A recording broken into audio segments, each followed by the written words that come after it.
दोस्तों, क्या आप जानते हैं कि हमारी जिंदगी में दुख और सुख क्यों आते हैं? हमारे पिछले जन्मों के कर्म के अनुसार ही हमें सुख और दुख होता है। अब आप कहेंगे कि पिछले जन्मों के कर्म के फलस्वरूप अभी दुख क्यों हो रहा है? पिछला जन्म तो खत्म हो चुका है। बुरा किया, अच्छा किया, वो तो हम भूल गए। अभी क्यों सजा मिल रही है, दुख मिल रहा है? तो अपने आप से एक प्रश्न पूछिए कि पूर्व जन्मों के अच्छे कर्मों का सुख भी तो मिल रहा है। तब तो आप नहीं बोलते हैं। एक छोटा सा बच्चा है, वो अंबानी परिवार में जन्म लेता है।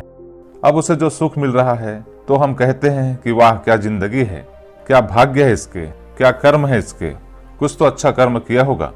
तो जब सुख मिल रहा है तो वो पिछले जन्मों के कर्म से आ रहा है, दुख मिल रहा है वो भी पिछले जन्मों के कर्म से आ रहा है।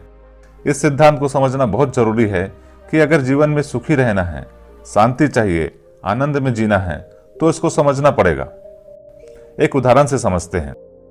मैं आपको एक बोतल में शक्कर का बहुत ही गाढ़ा चाशनी बनाकर देता हूं। उसे आप समुद्र में डाल दीजिए और फिर उस समुद्र से एक बोतल पानी भरकर वापस लाइए। तो उस बोतल में क्या आएगा? खारा पानी ना। तो मीठा किधर है?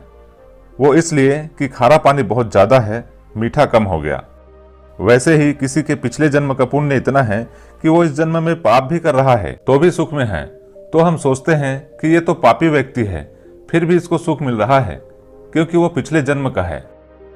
और कोई व्यक्ति पुण्य भी करता है इस जन्म में तो भी उसको दुख मिलता है क्योंकि उसके पिछले जन्म का पाप बहुत ज्यादा है। तो यह सिद्धांत समझने की हमें आवश्यकता है। तब इससे क्या होगा? इससे हमारे जीवन में जो उतार चढ़ाव होंगे ना, हमारे प्रयास के बावजूद भी जो उतार चढ़ाव होंगे, तो हम शांत रहेंगे कि ये मेरे ही कर्मों का फल है यह सोचकर। ऐसा क्यों होता है? अगर किसी ने बहुत पुण्य कर्म किए हैं इस जन्म में, लेकिन उसको भोगने के लिए उसका जीवन छोटा पड़ा, पुण्य ज्यादा किए, अब उसकी आयु तो निर्धारित है पहले से, अब उसका आयु समाप्त हो गया, तो पुण्य कहाँ जाएगा? कहीं तो जाएगा ना। तो उसको अगला जन्म दिया जाता है पुण्य भोगने के लिए। वैसे ही हमारे पाप बहुत ज्यादा हो गए हैं, आयु खत्म हो गई, हम अपने पापों को अब पूरा भोग नहीं कर पाए, दुख भोग नहीं पाए, तो अगला जन्म दिया जाता है दुख भोगने के लिए। दोस्तों, हमें जीवन मिला है तो हमें कर्म भी करना पड़ेगा। हम आज चाहे दुख में हो या सुख में हो, हमारे आज से कर्म अच्छे होने चाहिए।